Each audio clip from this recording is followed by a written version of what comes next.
Beginning in the 1930s, during the Great Depression, and continuing until the 1940s, a film genre known as screwball comedies rose to popularity. Some of the most prominent directors of this genre are Preston Sturges, known for Sullivan's Travels, Howard Hawks, known for His Girl Friday, and Frank Capra, known for It Happened One Night, which is considered the first screwball comedy. Man here to see you, sweetheart. Who, me? You want to see me? What's your name? Are you addressing me? Yeah, what's your name? Hey, wait a minute. That's my wife you're talking to. What do you mean, come here? What do you want, anyway? Elements common to this genre include highly stylized and exaggerated acting, fast-paced dialogue, absurd situations, escapist themes, and the idea of social classes in conflict. The Coen brothers, known for Miller's Crossing, Fargo, and The Big Lebowski, together with Sam Raimi, known for the Evil Dead franchise, revive and pay homage to this genre in their film, The Hudsucker Proxy. The Hudsucker Proxy is not only a throwback to this genre, since it mimics the style of the story, acting, characters, dialogue, costume, and set design from that period, it also pays tribute to these classics. While it depicts the fast-paced world of big business and its effect on an inexperienced college graduate from Indiana, it also shows his effect on big business. The film begins near the end of the story, with the protagonist Norval Barnes, played by Tim Robbins, climbing out of a window of a skyscraper, then standing on the ledge, looking down at the street below. It then travels into a flashback to reveal the events that led up to his dramatic decision and the outcome that follows.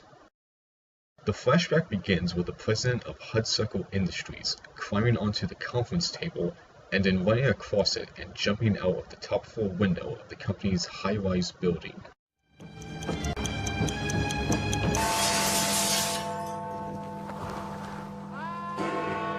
At about the same time, Norval Barnes, a business college graduate from Muncie, Indiana, sees an advertisement in a newspaper about openings at Hudsucker Industries, and ends up getting a job in the mailroom. Because he is new, he gets stuck with the intimidating job of delivering a blue letter to Sidney Musburger, played by Paul Newman, who is scheming to find a way to lower the value of the company's stock so that he can buy a majority when it goes public. Once in his office, he forgets about the letter and shows him a piece of paper with a circle drawn on it, telling him that he has an idea for a kid's toy.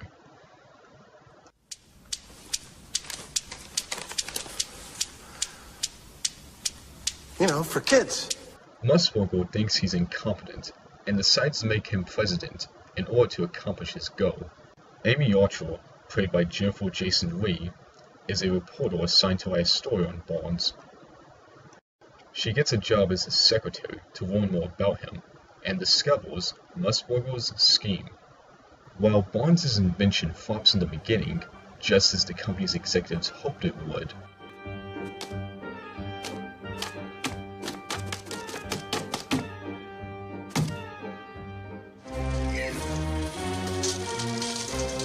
it soon becomes a huge success, and turns him into an uncaring tycoon. Angry that his plan did not cause the company's stock to plummet, Musburger tries to convince the board that Barnes is insane. To incorporate elements from past films, the actors had to speak at a quick pace while making exaggerated, jerky movements. What are his hopes and dreams, his desires and aspirations? Does he think all the time, or does he set aside a certain portion of the day? How tall is he? What's his shoe size? Where does he sleep? What does he have for breakfast? Does he put jam on his toast? Doesn't he put jam on his toast? Did not? Why not? And since when? Well! Ah, you're useless. I tell you, the guy's a phony. Phony, huh? Has a $3 bill. Says who? Says me, Amy Archer. Why is he an idea man? Because Hudsucker says he is? What are his ideas? Why won't they let anyone interview him? Jennifer Jason Leigh's performance as reporter Amy Archer pays tribute to Rosalind Russell's portrayal of Hildegard Hildy Johnson in the 1940 Howard Hawks screwball comedy, His Girl Friday. Looks like about 10 years apiece for you two birds. Does it? Whenever you think you've got the Morning Post licked, it's time for you to get out of town. Whistling in the dark. Well, that isn't going to help you this time. You're through. Her fast-talking, somewhat monotone 1940s New York accent is pushed beyond the limit, causing her voice to be even more exaggerated than the character that inspired her.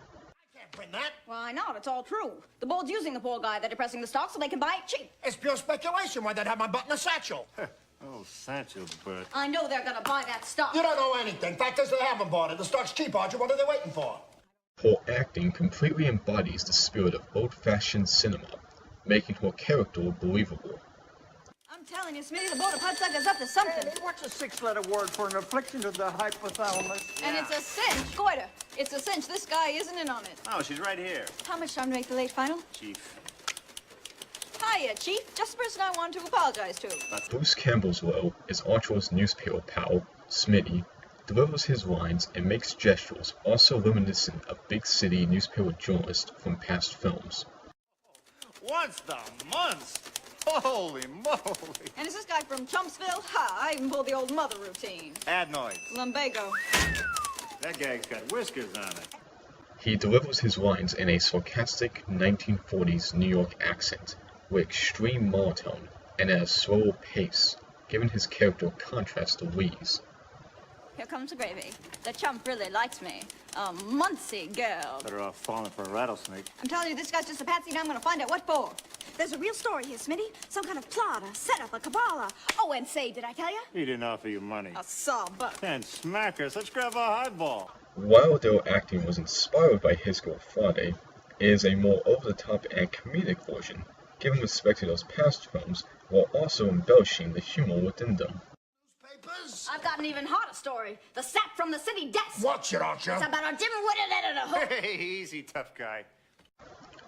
While the Hudsucker Proxy contains the fast-paced comical dialogue reminiscent of screwball comedies, Dry. What's your pleasure, buddy? 44. 44, the top brass floor. it takes the concept of absurd and unrealistic situations to another level. Business holiday, plus it's a Monday, then you punch it at 8 o'clock. Punch in late, and they dock This goes to 7. Mr. Matuzak. Incoming articles, get a voucher. Outgoing articles, provide a voucher. Move any... Rather than being a realistic depiction of an office mailroom, it is portrayed as a chaotic environment where employees must work at a crazy fast pace and mistakes are detected from their pay. Wrong color voucher, and they dock you. While it utilizes these comedic aspects, Sam Raimi points out that the film is also a return to the love story comedies of the 40s and 50s, as Amy Archer falls in love with Norfolk Barnes. Tim Robbins' performance encapsulates the enthusiastic, naive, middle-class young man looking for an opportunity. From a humble, inexperienced businessman with an idea that he thinks will revolutionize Hudsucker Industries, to an arrogant, selfish tycoon who loses everything before fate steps in to help him, Robbins perfectly depicts the changes that his character goes through. The film's fashion, architecture, and settings are also inspired by the past. Both the men and women wear suits of clothing and hairstyles similar to those of the 1940s, and the high-rise office building resonates with Art Deco and innovative designs on both the exterior and interior, as well as in the furniture. The Hudsucker Proxy incorporates many of the components of the screwball comedies of the 1930s and 40s, but with a twist that makes its story cartoony and nonsensically amusing. Good luck, buddy. You're gonna need it. The film goes beyond the moves of the past by exploring and pushing every facet of the genre, from the fast-talking exaggerated gestures of the characters to the absurd surreal situations, to give viewers a truly entertaining experience. Pants. Through the genius techniques of Raimi and the Coen Bros, The Hudsucker Proxy is one of the best examples of a modern movie expounding on the ideas and techniques of the classic screwball comedies. I designed it myself.